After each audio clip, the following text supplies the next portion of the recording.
You know what? I have a new velvet bathrobe, and maybe it's time for me to start to be in my bathrobe. I am all for that. You're the one who's worried about not being taken seriously, and you might be right. You might be right, but I'm all for it. You just got to do it. The world is collapsed. Like, come on, put the bathrobe on. Yeah, that's out the window. I'm not worried about that anymore. I didn't want to wear my other bathrobe. This is like this velvet bathrobe. This is also a dressing gown, by the way, not a bathrobe. I mean, mine's a fucking dress. I don't know what it is. Maybe it's a dressing gown. I don't know. No, but you've been using a term bathrobe. I just want to make sure that that doesn't spill over. Fine, I'll use the higher end name for the high end part of the show. This is a very classy show, and yeah, it's classy. People have been coming on wearing jeans and stuff, and I've been actually saying something about it. I think that it's important. Yeah, like 3-piece tuxedo minimum. Show some respect for the puffin. Oscars dressed up, would it kill you? Live from West Berlin, it's the committee program with Arun and Julie, Julia, Doubleday, Forrest, Lovette, Fiamma, Meli, Xhevat, Kastrati, and yours truly, Jacopo, Castelletti. We join the show already in progress. And now, Smart Club.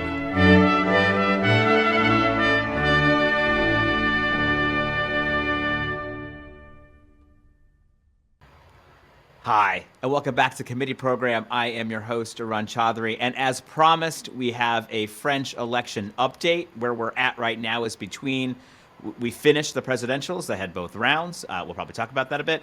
And now we have the legislatives coming up. And with us are two friends of the show, Ninon Lagarde and Pauline Rapilly Fernoit. And they are going to tell us how we should feel about this legislative election and also how they feel about how this election went, and I'm just going to spoiler alert, not good. Set the stage for us. I'll ask you to know first. How did this all turn out? How did people feel? And especially from the turnout perspective, because we know that's something that you were, fighting against abstentions in this election was your main thing. What was turnout? Who did turn out? And how did that affect, Macron's not as big as last time, but sort of whatever win? Well, unfortunately, there's not a lot to say. There is no surprise. There was a high rate of people that didn't go to vote, but not too high in order to be a topic during the weeks of the election. So yeah, too many people didn't go to vote, but not enough to make it a real thing. And there is no news in how people turn out or not. It was the usual. There is no new. We could expect the young people to show up a bit more that they did, but not that much. And the election and the campaign was shitty, so of course people didn't show up to vote. And the main thing that is important for us to remember is that we had a second turn with Macron and Le Pen, and that wasn't scary enough to people to show up to vote. And that's something that we need to learn for the next election. Basically, we should have had a higher turnout for the second turn, and that didn't happen at all. So that's something new for us, and that's mainly the only thing that is new regarding how people went to vote. There is not a lot to learn from this election, unfortunately. No, and sometimes there isn't. On this show, I think often we're saying, like, when we shouldn't pretend to learn all these things from every election necessarily. One thing I do think from our perspective outside, it's hard for us to know, but I have heard from people, is that Marine Le Pen is not a talented politician. Like, she's sort of not good. How much do you think people are looking for what she is selling generally? This is why you have other right candidates, who get enough percentage to sort of make a majority. How much is it her lack of talent, and how much is it just, fear of the actual fascist outcomes? Because I think we're fed in the West and in North America this idea that she's another one of these sort of talented, fasci kind of Salvini, kind of things. Well, I wouldn't say that she is not talented at all. She did a great campaign. She's much better than a lot of the candidates on the left side. Something that we've learned is that when you are doing politics old school, it works. She did a completely boring campaign, and it works quite well. She decided to go all over France to meet with people and to organize small meetings. People loved it, and that's what she was so good. She wasn't that good in the second turn, but just before that, the whole campaign, she was great. She was better than so many of our candidates. She didn't manage to talk to new people, and she benefited a lot from people who wanted to vote for Zemmour but didn't because they thought that it was more useful to vote for her. So basically, she was one of the greatest candidates. Macron didn't do a great campaign, but she did. She was amazing at the way she did campaign and show us that you don't have to do a Mélenchon style meeting to win a campaign, and you can do things. Right, it was more grassroots, right? More person to person. Really. The only tactic, again, from the outside that we saw Macron do in this second round was all of a sudden speaking up loud and fast about environmental issues to sort of seemingly to get the reluctant youth. Pauline, I mean, you're the audience for this. What did you think? Did you find it convincing? And then I would love to transition into talking about your candidacy now. But okay. No, I mean, you were the audience for this. Exactly you, right? This is who he wanted. Okay, well, I think no one has been naive on Macron's promises. Like, he said, ecology is important, blah, blah, blah. But everyone just voted against Le Pen. And I would just want to go back on what you said about people seeing Marine Le Pen as being good or not good. I don't think she's bad. Like, I think she's a good politician. And what's carried us is that how do you call the period between the two, like l'entre-deux tours? How you call it in English? We call it in the interim. In the between interim? The two elections. Okay, well, during this period, Macron was really, really the worst. Like, instead of saying, like, I'm gonna do, like, he just said, people are gonna vote for me or being against my project. And he should have just been, like, I don't know, trying to be a little bit more humble and say, I understand, like, I didn't do as well as I could have done on this. But please still vote for me. And he stayed like, I'm the best and I'm gonna win anyway. And for Marine Le Pen, I think she improved a lot, like, for this election. And that's why we decided to just, like, kind of interrupt a little bit the way of her campaign by going to one of her press conferences. It's because we thought people were forgetting who she really was. Like, with the campaign of Zemmour, like, he was the one saying the most racist stuff, and so he was taking all the racist part of normalizing the extreme her. Right. Yeah. And Marine Le Pen only had to just do her own campaign and not talk about it. And at the end, people thought the most useful vote on the extreme right was Marine Le Pen. So she got everything, but she didn't have to talk about all the racist part of what she was bringing with her. And then on the second run, it felt like for a lot of people it was, she's still extreme right. But is it that bad? Like, she is more or less normal. Like, she looked normal. So that's why we went to one of her press conferences and then try to raise, like, a picture of her with Vladimir Putin in a big heart, just to tell people, hey, realize, like, remember, like, for Marine Le Pen president would be a strong link between France and Russia, even when Russia is attacking Ukraine. So that's why we did, and then they, like, put me on the floor and, like, dragged me all outside the press conference, and that was cool because, we'll like, put it the showed, clip like, up right she here, is still actually. violent, and as soon as you, like, scratch a stir, okay. Well, you can. It's funny. Like, I wanted to laugh about it, like, when I saw the image of me just being dragged on the floor. But I was so scared that she would win. I didn't want to make jokes about it. Like, I wanted to tell people, this is serious and this is a real danger. But no, she lost. It's fine. We can make all the jokes about me on the floor and, like, that's fine. But something I just wanted to say about her becoming better, before I interrupted the conference, we waited with all the journalists for 1 hour because we were okay with her having her press conference, so we let her speak for 1 hour of all her strategy on diplomatic stuff and everything, and she looked so much more competent than she used to be. Like, she seemed to, like, of course it's not the vision we have of diplomacy and all of this, but she seems like she knows what she wants to do and the way she wants to do, and she gives the impression that she was ready to be the president. So I'm happy. The only thing people realized about, the only thing people remember about this conference is just that she has been violent with me. So that's perfect. But she's not that stupid or, like, incompetent if you compare her to all the candidates we had. Yeah. Okay. Well, I mean, yes. I mean that's a good correction then, because I think there is a sort of strand in some international press who sort of like she's a bad saleswoman for actually what French folks want. I do want to ask you, Pauline, first. What can you tell us about these upcoming legislative elections? Traditionally, they sort of echo what has happened in the presidentials. It's sort of an odd system that's sort of right on the heels of the executive. You have the legislative branch elections. How does it work, and how does it traditionally kind of play out? Well, in the past, it used to be not at the same time, and what happened is that several times we had a president, and then the deputy was not from the same party, so there were something called cohabitation that made everything difficult. So they changed the system and said, no, the election is going to be right before the legislative. So we have a majority, and the president elected can do what he's been elected to. And now there is a big hopes for people from the left. And from everyone around Mélenchon, they're trying to get the same mobilization they had for presidential election, and they're trying to replicate it for the legislative election. And instead of having each circonscription, each electoral stuff, they decide to make it a national election, and they're having a big campaign saying we want Mélenchon first minister.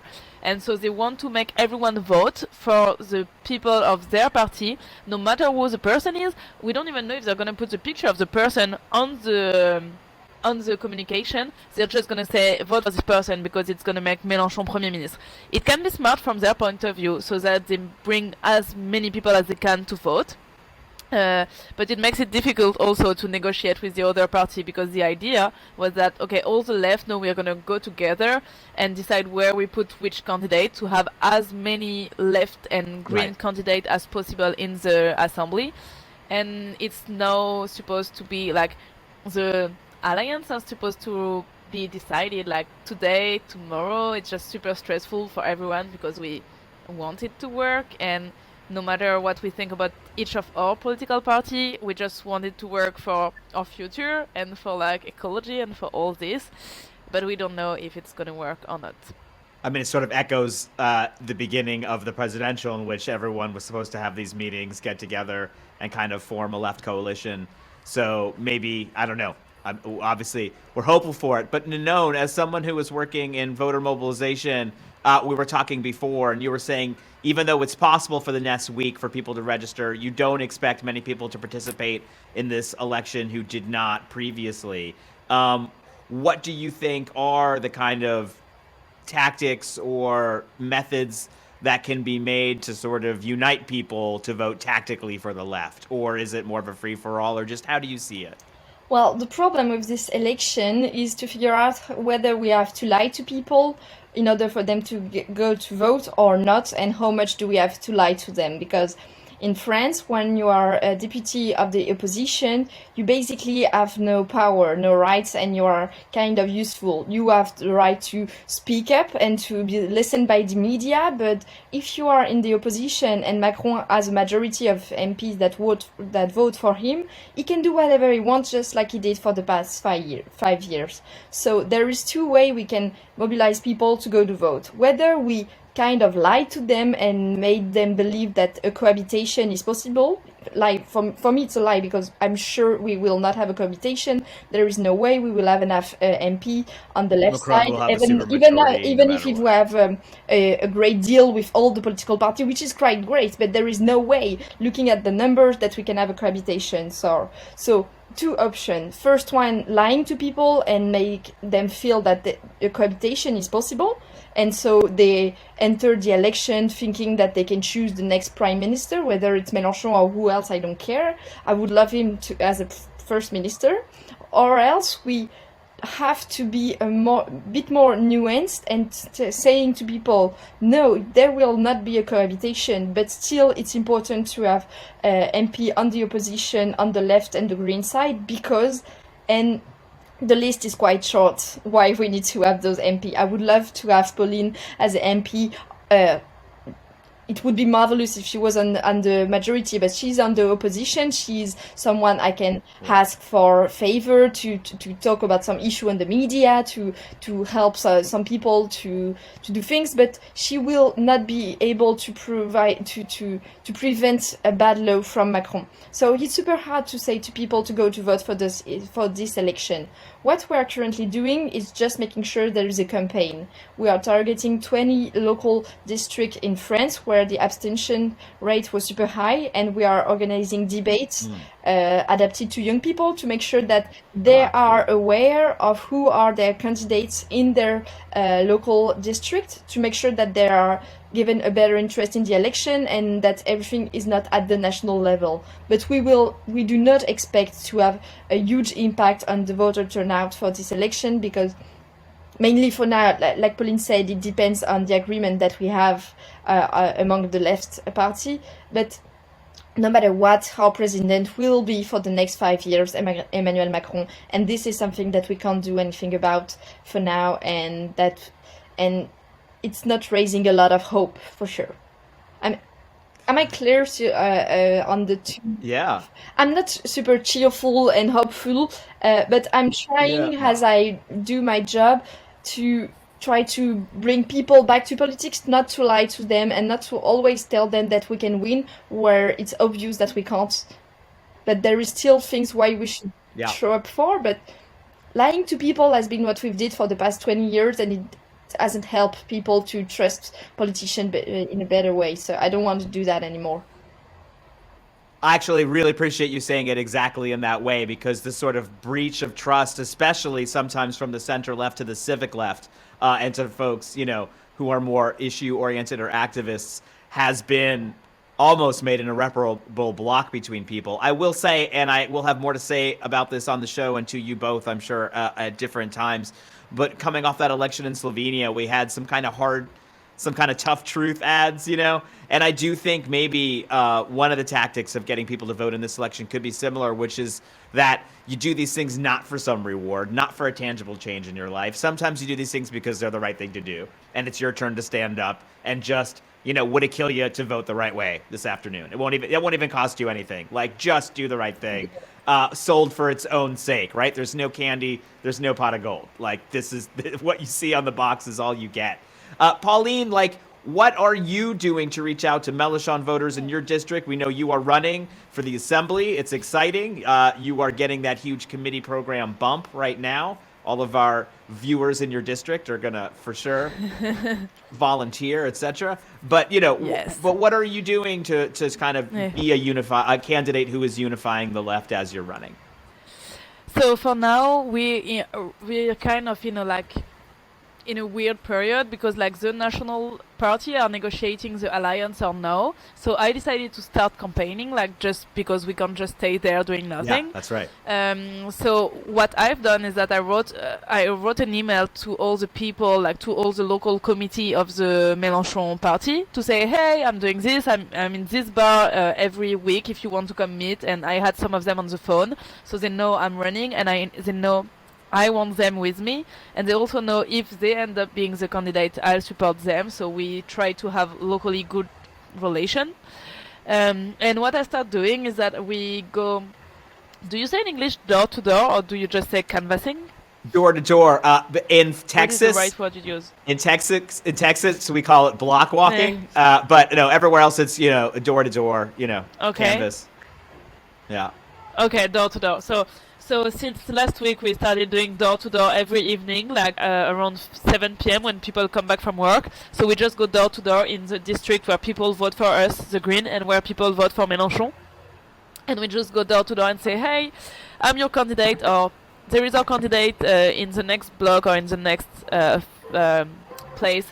And would you want to join us and do campaign with us? And it works quite well. Most people are happy to see their candidate knocking at their door and saying hi to them, which is cool. What is cool with me is that people saw me on the Marine Le Pen stuff, so it's very easy to say, oh, you've seen her on the TV being dragged by Marine Le Pen's security guard. So it helps, because people feel like, oh, okay, so I know you, so it's you, oh, okay, so they feel like they meet someone who is famous, and it helps. It's true. We know that name ID is the single most important thing in getting out the vote. And actually, many candidates sometimes are out there trying to make a case when they should just be running ads that have their name and their face. So people are like, oh, that's a person. Because like that's the first step towards getting a vote is literally making yourself be a person to someone. How are you feeling about your campaign? What should we expect from the folks in your district? How you doing? It really depends. Like it's going super well. Like there is like people are all happy. Like, oh, okay, you're the green. Oh, we like you. Like there is a very like positive idea about the Greens in my district, so that's cool. And there is a lot of motivation. Like people want, like the activists wants to go out and like go to door, like give flyers and stuff. It depends a lot on if there are going to be another candidate for Mélenchon. Like if there is one, it's going to be hard. But if they go with us, we can try hard, but we can try to be on the second run. Like we can pass the first, be in the runoff, and be on the second run. But I don't think there is. Yeah, but this is possible. Like if we put all the left together, this is possible. And on the right, because it's such a right-wing district, on the right there would be at least 3 candidates on the normal right, plus 1 or 2 on the extreme right. So this is possible if I'm the only one on the left and on the only green stuff. It's always cool to campaign. Like it's been 3 years now since I got elected at the municipal council. So people start to know me, and like it's not like they feel like I'm just coming out of nowhere just because it's the election. Like they've seen me all the time for the past 3 years. They saw video of me doing stuff. Like they know me, and most of them just know my face or just know my name, or they just know there is a young green girl in the municipal council with annoying the mayor, and at least they know I exist and I'm doing stuff. So it helps. And it makes it easy for people to just decide to join, which is cool. I actually love doing this, like doing campaign locally, where you just decide together what you're going to do, and then you do it together, and then you see it, like you receive messages from people saying, hey, is it every Thursday you do your stuff at the bar? Can I come next Friday or next Thursday? I'm like, yes. And that's cool. I love doing this. And if we don't win, because I'm not going to be deputy in June, except if there is a miracle, but I'm not. But it doesn't change anything, because on the way, it changed a lot. But what I'm saying is like, when you do a campaign together, all what you've done is not lost because you haven't won the election. Like it's still something you build for the future. It's still people who are going to feel like they have an attachment with the green. It's still the cities that's going to feel like, oh, but we have a green candidate who is there, we know her, and we still build something. And on the long term, it matters. That's why I don't want to let the Mélenchon candidate be the only one, because they're not from the cities, they're not going to stay, they're going to disappear the day after the election, and I don't want to miss this opportunity to build more about what matters for us, like to make a bigger, like we want to be a counterpower locally for all that matters for us, like everything about ecology, but also social justice and stuff like this. So this is a lot of things we're going to build, even if we don't win the election. Ninon, last question goes to you. And I will say kind of this feels like such half-baked convention, not overbaked, not half-baked, overbaked conventional wisdom that is dripping out into the kind of pan-European and North American press about elections. Is they're like, guess what? It looks like the traditional parties in France have lost power, right? This has obviously been a story of, for a long time of them losing power. To me, the more interesting thing is that it seems that the next tier down of parties, whether it be, the ecologists or Mélenchon, or either this tightly bound thing or this amorphous personality based thing. They're like, how do you see the future of the kind of constellation of parties that we see? How stable is that situation in your view? Well, looking at the presidential election, there is not 2 blocks but 3 blocks right now in the French politics. 3 blocks, 3 political parties. So the liberals with Mélenchon, with Macron, the far right, which is a really sturdy bloc that we've seen on the second turn. Everybody turned to Marine Le Pen, and the progressive. And everything depends on the alliance that they are going to build for the legislative election or not. Because it has a huge impact on the finance of the political party, and everything will be driven from that. And I think that for the next 5 years, we will be looking a lot more at the political party than looking at the civic organization and the civil society, because we've tried so much for the past 5 years as NGOs and civil organization trying to make Macron change his way of saying things. It didn't work.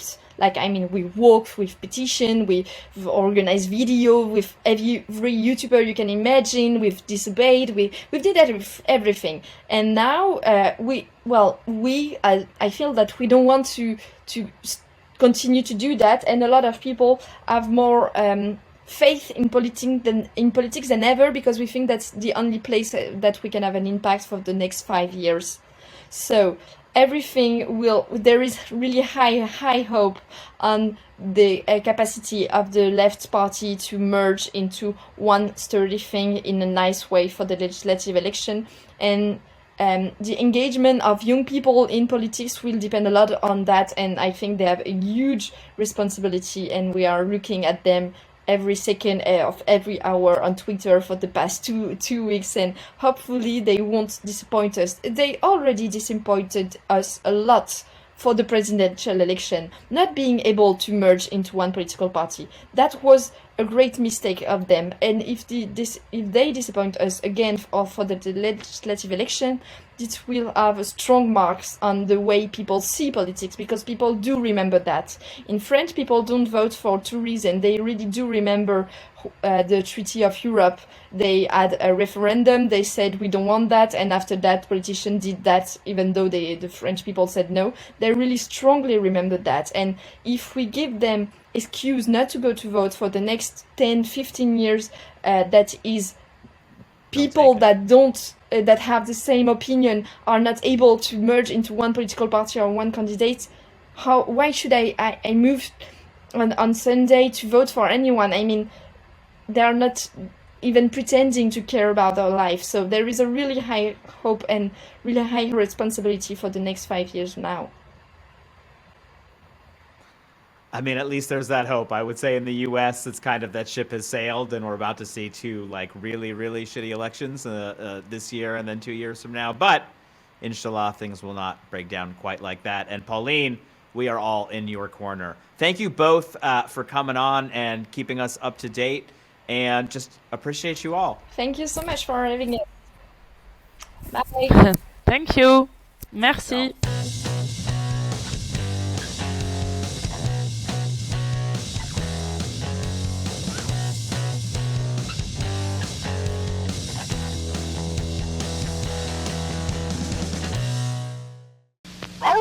J'ai la viande et j'ai pas mes macanis. Oh, ça c'est Rudy. Il a encore oublié ses pâtes macani pour accompagner sa viande.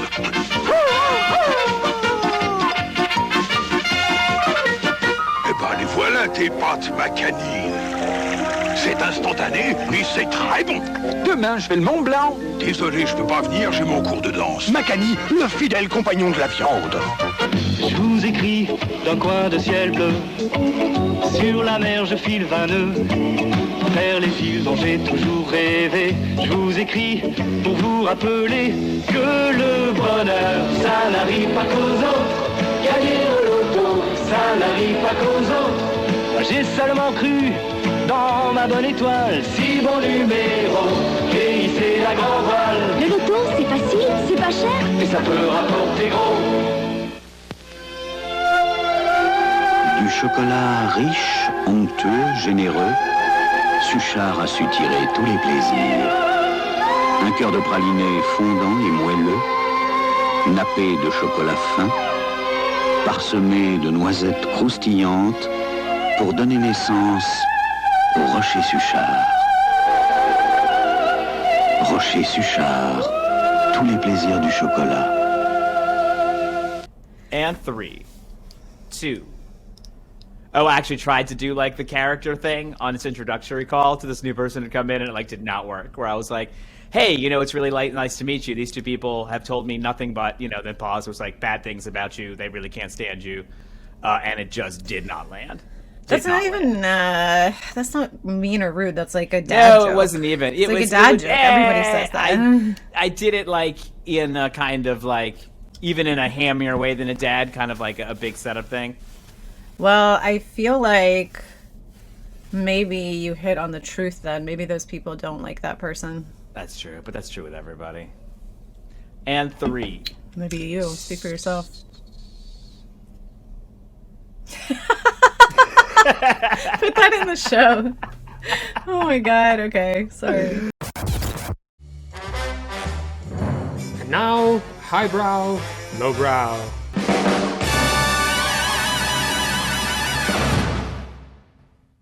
Hi, welcome back to the committee program.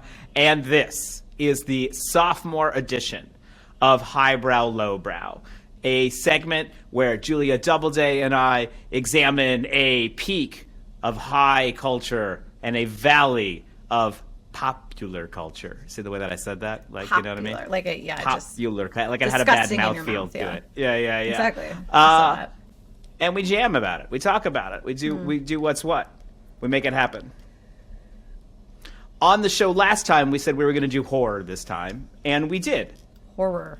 Sound like you're saying whore. Horror. And I think we should maybe start with the lowbrow, like to reverse what we did last time. But let me just say what both of the films are. Yes. The first film is 2002's The Ring. Many of you will be old enough to have seen it, and it is a ripping good yarn film. There's a, we're not going to get into it too much. Okay. I just want to quickly plot so people remember. Finally, this is the one he likes the lowbrow. The TV, it's a videotape, and that makes bad things happen, etc., etc. And we're pairing that like a fine wine with a meal from David Cronenberg with his 1982. So it's nice. It's exactly 20 years. With his work, Videodrome, which was his first kind of like major label album in a way. Have you heard about this videotape that kills you when you watch it? You start to play it, and it's like somebody's nightmare. And as soon as it's over, your phone rings. And what they say is, you will die in 7 days.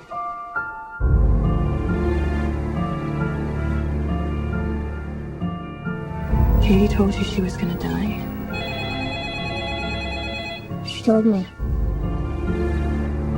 She said she didn't have enough time.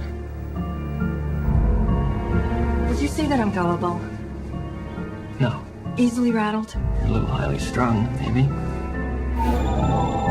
I watched the tape.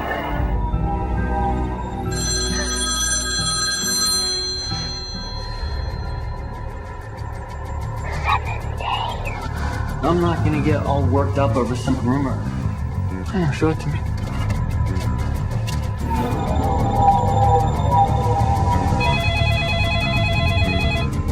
Miss Keller, I'm bothered by these drawings. Why did you draw that house? She told me to. Who? Who told you to? She shows me things. Before you die, you see the ring. The images on the tape are leading us somewhere. Did she show you the horses? Don't you understand, Rachel? Tell me, miss, what is it you think you know? Hello? Before you die, you see the ring. You see the ring. Everyone will suffer.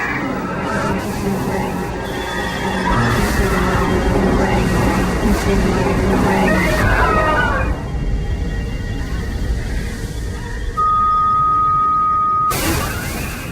You saw it.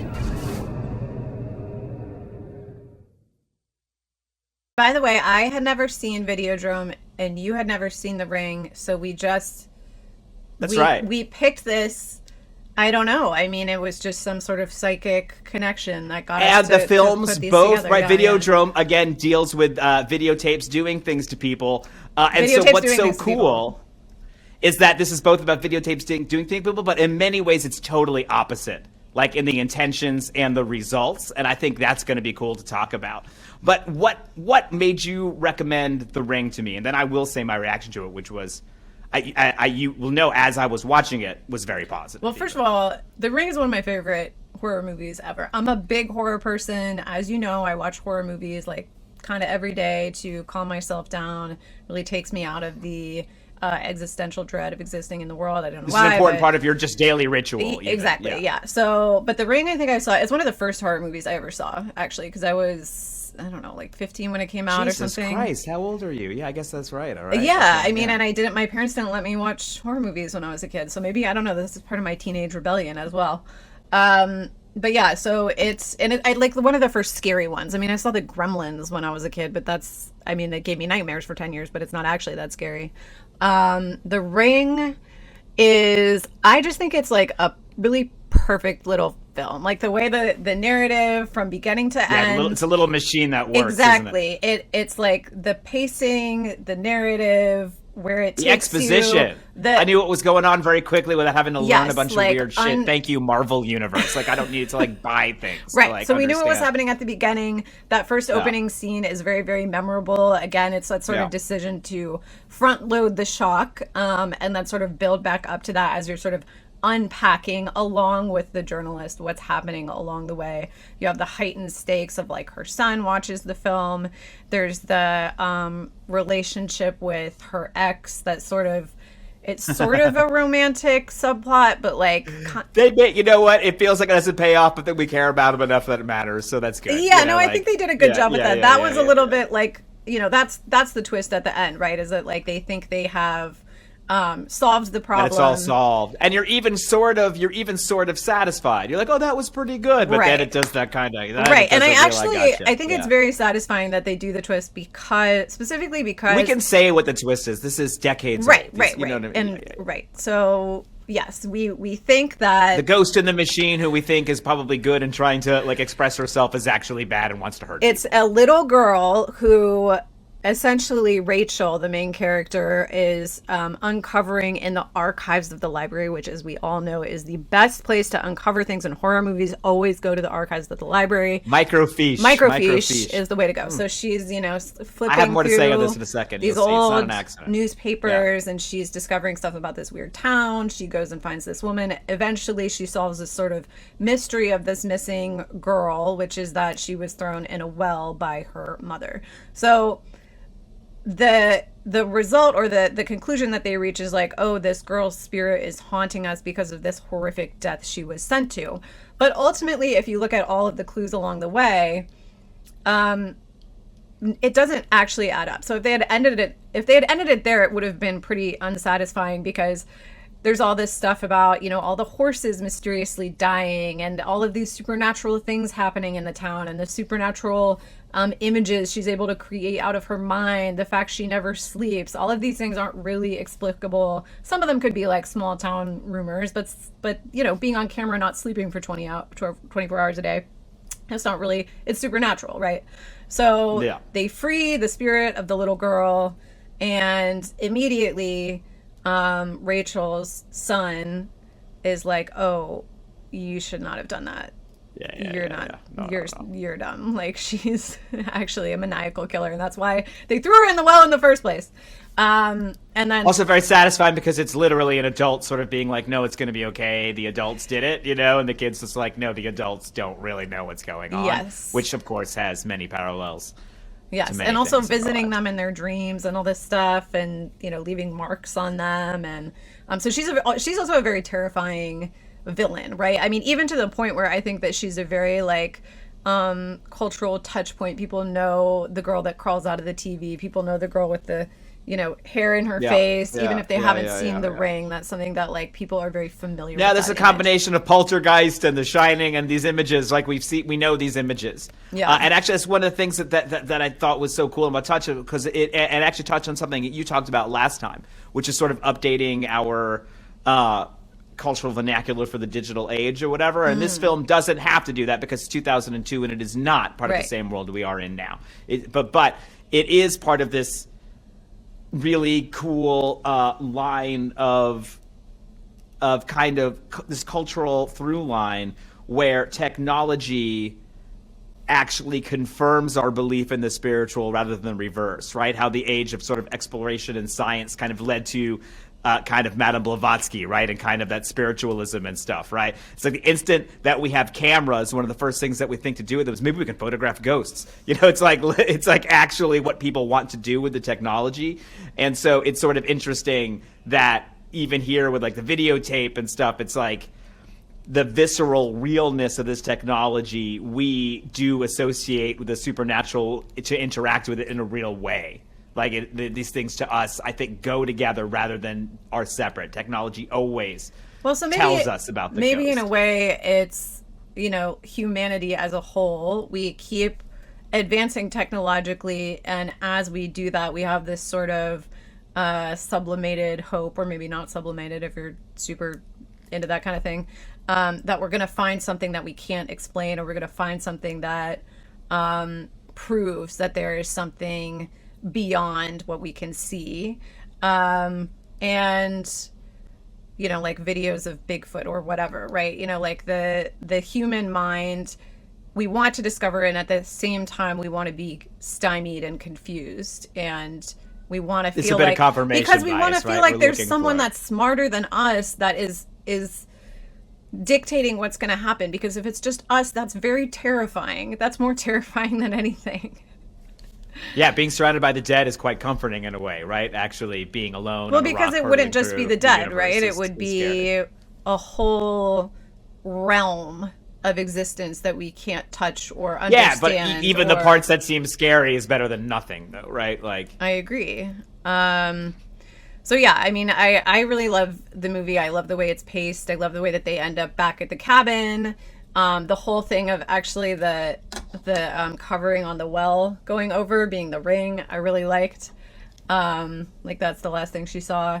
And I like that they kill the husband at the end. And I really like that the reason she survives, because we have to have an explanation for how she has survived. It's been more than 7 days for her. So that's how she really thinks they're off the hook. This is like, you know, day 5 after you have COVID, you know, you can go back to work. I'm going to keep, you know, disinformation. I just want disinformation to get out there. Yeah. You know, it's been 7 days, so she doesn't have the ring curse anymore. And as it turns out, it was this incidental thing. It had nothing to do with the entire mystery they're unraveling through the entire movie. It's that she made a copy of the tape, which I think actually segues nicely into Videodrome, right? Because again, we're talking about this sort of viral nature of art, of communication, of potentially malicious art that can kill you. These things are very parallel in some ways to what happens in Videodrome. But yeah, so she's made a copy of the tape. She then forces her son to make a copy of the tape. And, you know, in an era before going viral is an expression, this is essentially what Samara, the, you know, scary hair girl, wants to happen. She wants she wants to infect the entire world in a sort of evil videotape pyramid scheme, right? Yeah, totally. I mean, don't we all in our own ways? Definitely. I mean, it's sort of like, you know, YouTube killed the video ghost. The thing that I also think is interesting, especially vis-a-vis you saying this is actually one of the first horror movies you sort of encountered even on your own, is that this is, and this is going to involve me being at a party with cool people, so buckle up for anecdotes. Name dropping. But name dropping alert. Yeah. Can we get like a little banner? No, I just have to. I had to make sure that you're the one who really I know bothers you the most of all the folks in the show. So I had to. But it was probably 2003, 2004, and I met John Waters, who's a lovely individual and an extremely talented filmmaker. Good for you, Arun. Good job. And he was saying, and he's one of there's two kinds of filmmakers in the world, right? The ones who want to talk about movies, and the ones who don't want to talk about movies. He actually wants to talk about movies. Word.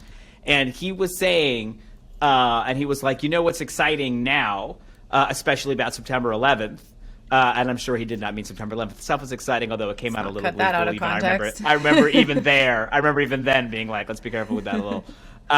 Is that horror movies are scary now again, because we're scared now again. and kind of made this point about how in the 90s, horror was so thoroughly mixed with irony and more irony and more irony, and that these kind of films that were coming out, and he did talk about The Ring, although I hadn't seen it, and he did mention The Hills Have Eyes, I think. Is that one? Is that from the same I haven't era? seen that one.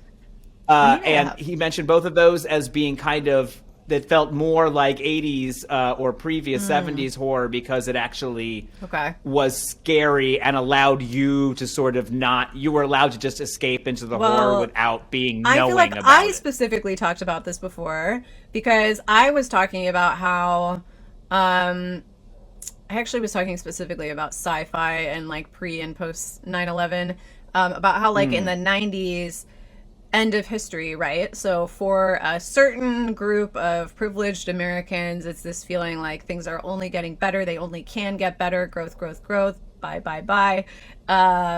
And the art was really reflective of that. In a lot of ways, it was very shallow. Independence Day, I think, is a fantastic movie. It's very, very 1996. It was a great trailer. We were talking about trailers before. That's one of the great trailers of all time. We should watch that for the show too. But anyway, it's really just like the best I haven't seen it. Oh my God, what? I like the trailer. I'm not a big Will Smith guy, and it seemed kind of dumb. We're going to watch it. Okay. So next one should be Apocalypse. The next theme should be Apocalypse, maybe? Yeah, maybe. Yeah, so this is like I think it's also a perfect movie. I mean, it's just the perfect big disaster movie. Jeff Goldblum is very funny in it. Will Smith is funny in it. But they have like one-liners and stuff, right? Like, they don't have one-liners. But they're not Avengers in the one-liners. Like they're cute. I like it. We like it. Okay. Yeah. So and they're doled out, here and there. But so and that to be a sincere film that's really great cast. But the whole mood of it is jubilant. It's a movie about the end of the world, but it's a very jubilant movie. Like the end of it is like the good guys won, and it was America, and we did it, and this is just what the world is. Like bad things happen, but then good things happen. And then I talked about that in contrast to The Matrix, which came out a few years later, but also before 9/11. And The Matrix, I think, is really interesting because that's a very dark movie. It was very much in contrast to most of the things that were being made in the 90s. The mood of it, even that like very dark wash mood that really didn't become as widespread until later in the 2000s. And it's all about living in a candy-coated reality that isn't actually real because there's so much happening below the surface. Some people have connected it to the trans experience, as both of the directors have come out as trans women. Yeah. I think there's a lot of other elements of sort of like I think that's just one lens of looking at it. Cultural, I think we take something away from their actual... Agree, yes. Political revolution of saying like, look, you may feel like you're living at the end of history, but, take this pill and see that supporting all of this, it's just suffering. That's to me, a very like sort of blatant anti-capitalist message. And it was released onto this audience of people that were not, I don't think they necessarily understood that underlying message. There was definitely a lot of talk about like technology, robots, the future, all of these things. But the dystopia is now. The dystopia is now. Let me write a book called that. No, people miss it. When you're writing your book on that, you have to have a chapter about Starship Troopers too, where you're like, it's a joke. like, yes, they're very fashy. That's the joke. Okay, let's move over into Videodrome. Roll the trailer. Why did you watch it, Max? Business reasons. Sure. What about the other reasons?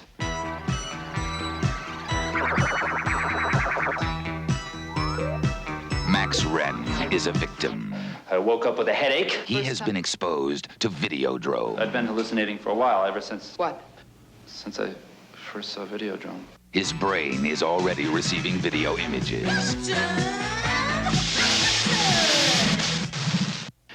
I think that massive doses of Videodrome signal will ultimately produce and control hallucination to the point that it will change human reality. Soon, his visions will coalesce and become uncontrollable flesh. Videodrome is seducing Max Wren. Please, come to me now. Come to Nikki. And Max Wren can do nothing to stop it. What makes you think I need help? None of our test subjects has returned to normality. Television can change your mind. Videodrome will change your body. Long live the new flesh. It will shatter your reality. Videodrome, starring Deborah Harry and James Woods. A shocking new vision from the creator of Scanners. Coming soon to a theater near you from Universal Pictures.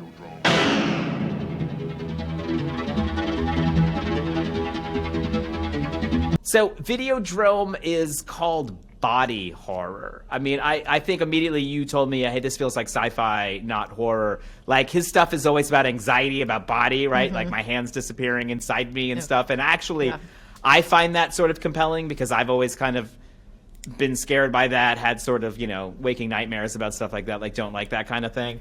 But no, it is a crossover in some ways into science fiction. But I think some of that is something that we do to it because, unlike The Ring, it is inherently political, religious, philosophical, and it sort of talks about that, right? Like, even in the movie, one of the lines is, this became a political project, and that's when it became dangerous. Right.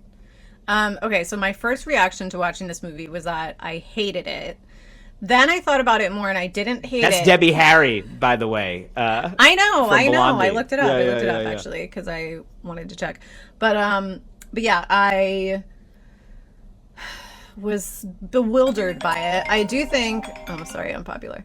I do think that a lot of cultural context was probably missing for me because this isn't something I saw in the 80s, and I also wasn't like a baked human in the 80s. Like, I got born in the 80s. I feel like it was probably, and you can correct me if I'm wrong because I'm not the highbrow expert, very much a product of this sort of moral panic around TV, which I think was really big in the 80s. Like, I would say yes. A bit of this. Yeah, go ahead. Sorry. Finish. Yeah. So I was just going to say, in that way, I would say it's different from The Ring because I'm not sure how much The Ring was trying to specifically, either have that conversation about media and how it affects people. Maybe they were, but it's much more explicitly done, at least in this context, where it seems like he's both sort of skewering from both sides in a way, because it seems like, and on the one hand, he's sort of skewering this idea that, like, if you watch violence on TV, you're going to become a murderer. You're going to get it's this sort of heightened reality where you get a brain tumor and then you actually, your hand turns into a gun and all this stuff. And at the same time, he does seem to be skewering the sort of direction of culture in the way that he talks about, so the Videodrome, the TV show they want to air, is essentially saying, well, the next thing that humanity is going to want to watch is just people getting tortured, raped, and murdered. There's no plot. There's no characters. It's just watching people get tortured, raped, and murdered. So right, that's the point. Right. Yeah. So, yeah. I mean, to me, I'd just be interested to know, how you sort of reconcile these things, and what is he trying to say about where the culture is going? Is he sort of mocking both this idea that we are products of what we consume, or is he sort of partially behind that idea, but maybe just in a less like hysterical way? Is he upset about where culture is going, or is he making a joke about where culture is going? Like, I think there was a lot of context that maybe I missed because I am not totally sure. I don't think you missed anything. I think you put your finger right on it. And yeah, and he's, is trying to have his cake and eat it too by not coming down anywhere, and the kind of horrorness of it helps because everybody can just sort of die, you know, and we don't have to, you don't have to worry about it. But yeah, I think it is a bit of this moral panic, but it's not just sort of like the sex and torture stuff. I think it's also, this is the same time as you're seeing, yes, the rise of like Playboy TV and HBO having a kind of like, you know, up all night kind of like, you know, it wasn't a high prestige thing then, it was more kind of schlocky.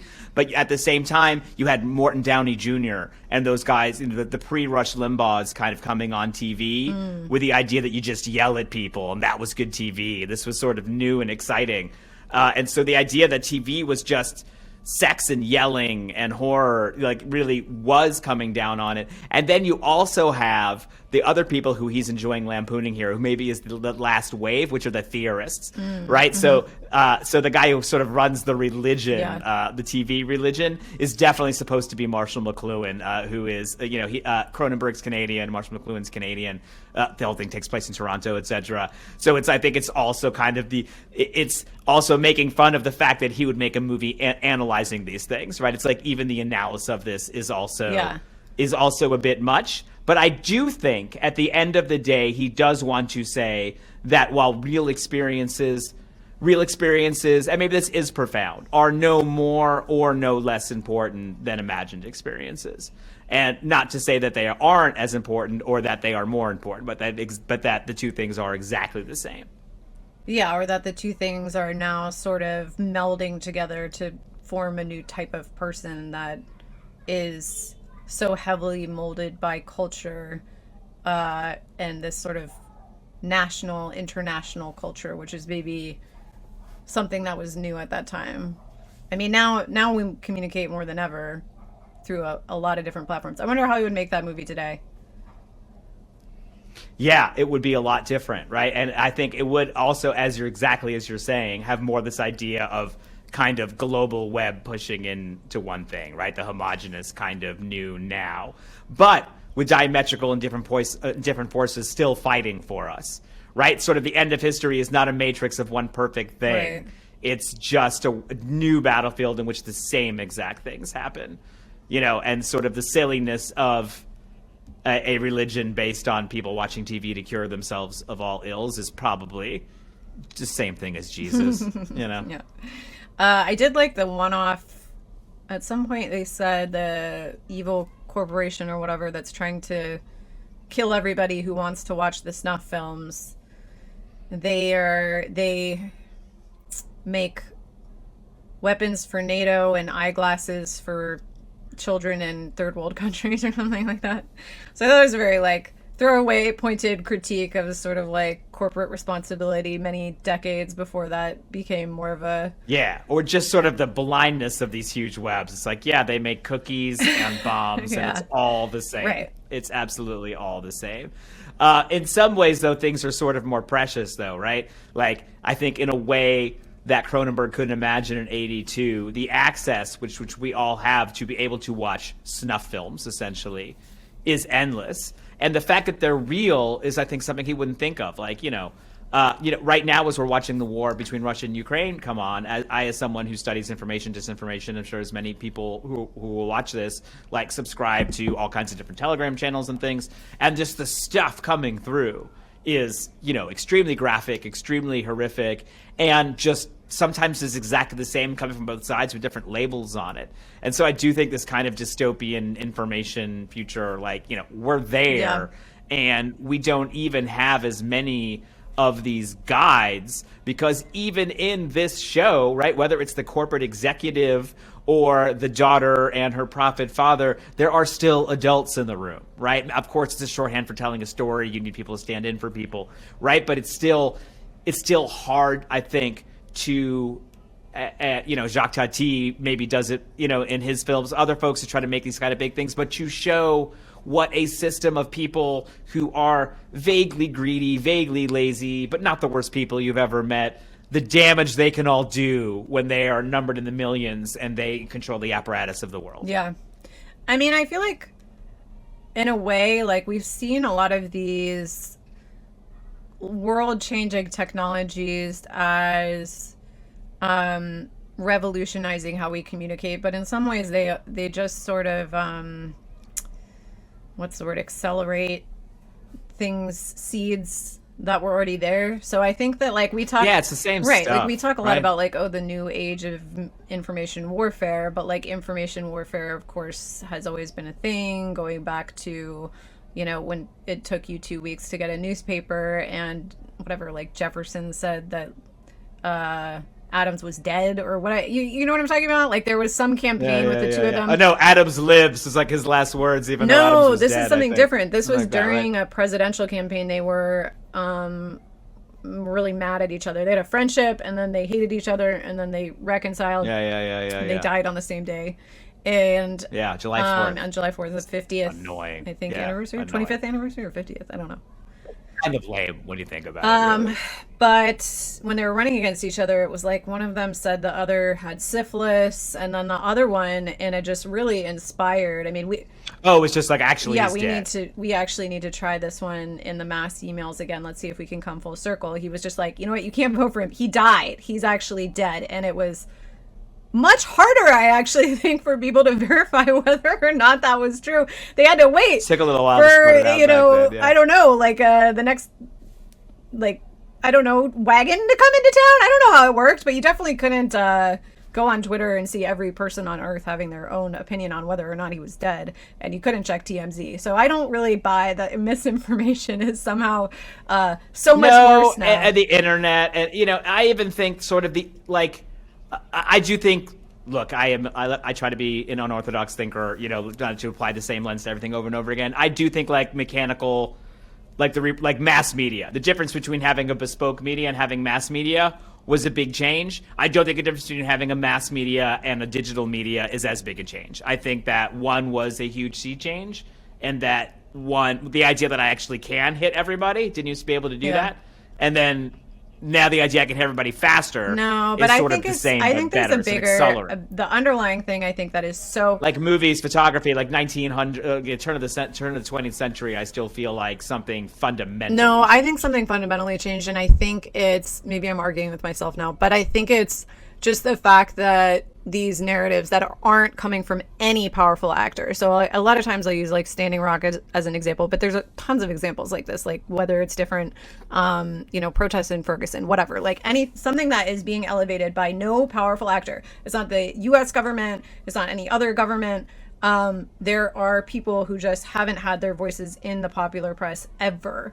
And those people specifically are the ones that cable news is actually worried about. They're not worried about any other kind of social information sharing. What they're worried about is anything that sort of undermines their own power, their own ability to be the sole arbiters of what people should have access to, what information they should have access to. And actually, this week, they just announced we're going to have a motherfucking Ministry of Truth. Biden's he's appointing some Minister of Truth. I mean, like the name of it is like Office to Combat Misinformation or something. But this is the bullshit that the liberals, sorry, but you motherfuckers have lost the plot.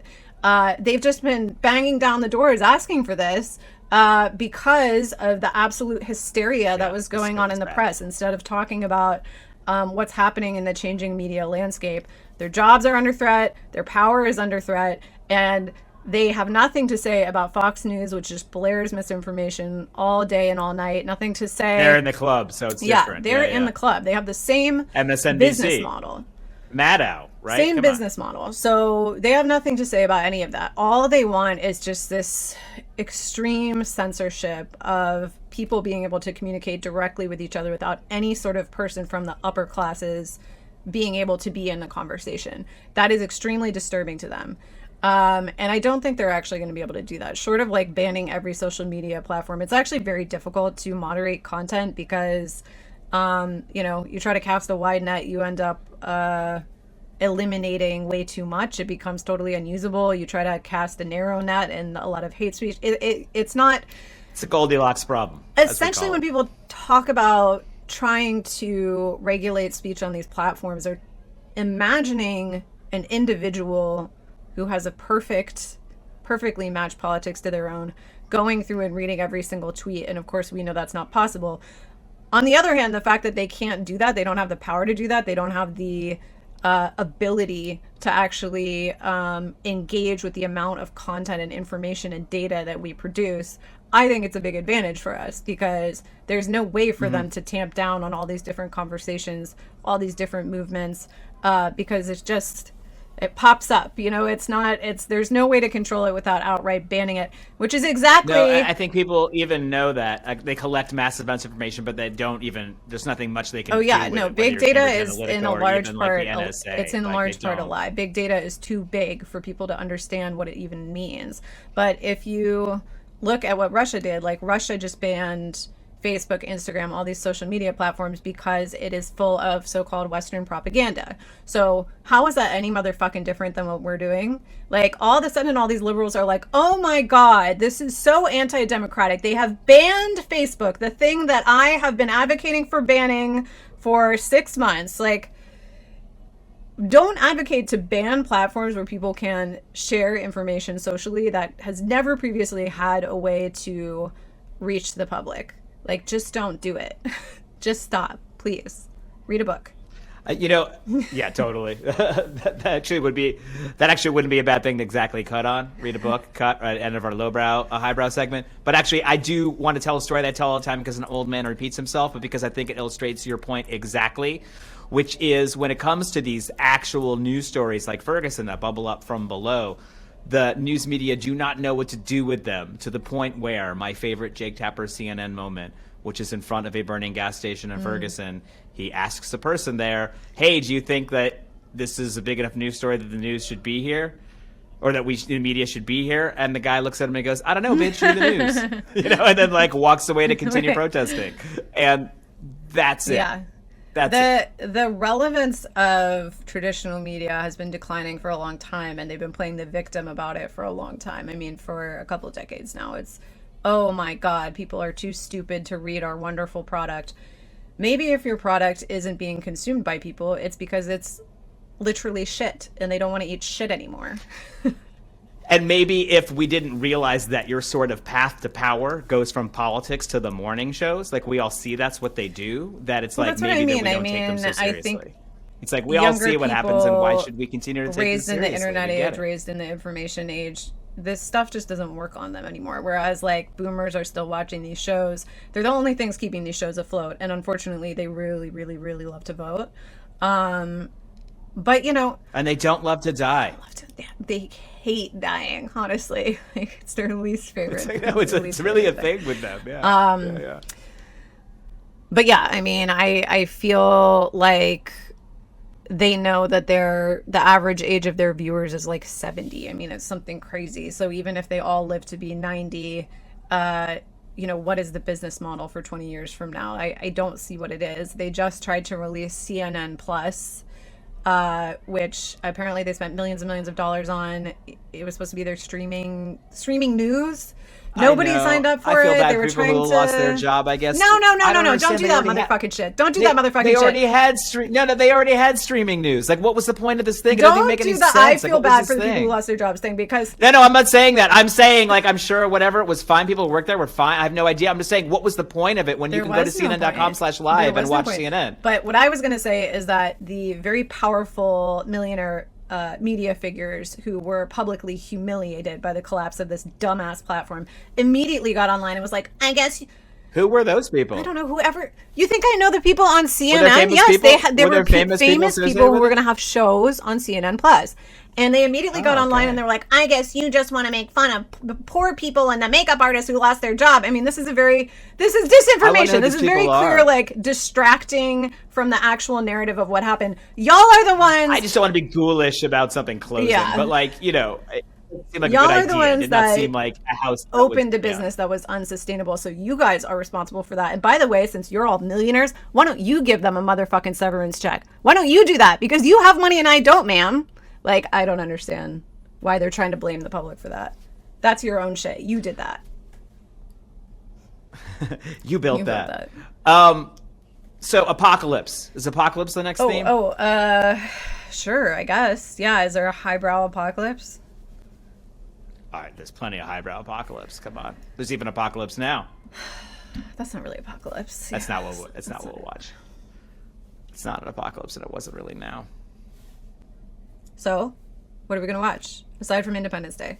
which I think you'll like a lot. Oh, I don't know. I mean, it's we don't have to do it on the show. We didn't come up with it on the show last time. All right. So just all right. the theme. So the theme, sci-fi, theme apocalypse. What do you like? Yeah, it could be sci-fi. It could be apocalypse. It could be alien. Pick one. 3. Why do I 2, have to pick the topic 1. on the show, but we don't have to pick the movie on the show? Because we did it last time. Fine. And, once you set a Apocalypse, precedent. yes, some sort of apocalypse. Okay. See? It could be aliens, but it could be something else. Speaking of which, I just want to plug my next project really quickly. Roland Emmerich, the guy that made Independence Day and has made just a series of really shitty disaster movies ever since, he has made a new movie called Moonfall, which is, as you might have guessed, about the moon falling into the earth and maybe killing everybody. Looks really bad. Halle Berry's in it. I forget who else. Some other famous people are in it. I will be watching it. That's why it's my next project. We'll be watching the film, and I invite you all to join me when it's no longer $20 to buy it on streaming.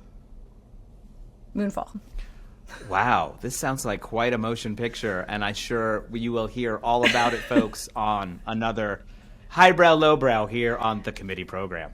La imagen por la cual vale la pena arriesgar la vida, sacrificarse hasta la muerte en los campos de batalla de todos los continentes del mundo. Thanks so much for tuning into the committee program. We know you have many options when it comes to content consumption, and we appreciate your attention to this new season with new episodes on Sundays at 4 p.m. Eastern Standard Time and at 10 p.m. Central European Time. You can support the show by becoming a member on patreon.com/the committee program. You can follow committee on Twitter, /committee-pro, on YouTube, the committee program, on Instagram, the committee program, on Facebook, the committee program, and you can visit the committee program company store at tpublic.com, the committee program shop. Special thanks, as always, to our team, Xhevat Kastrati, Fiamma Meli, Jacopo Castelletti, Forrest, Lovette, and committee's deputy director, Julia Doubleday. Look alive out there. It's later than you think.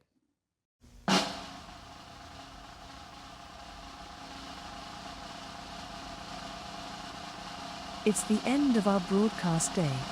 Thanks for listening.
This was the 12th program in our second series.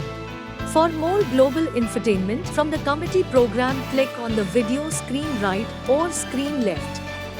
Please like and subscribe to the committee program on Sundays at 4 p.m. Eastern and 10 p.m. Central European Time.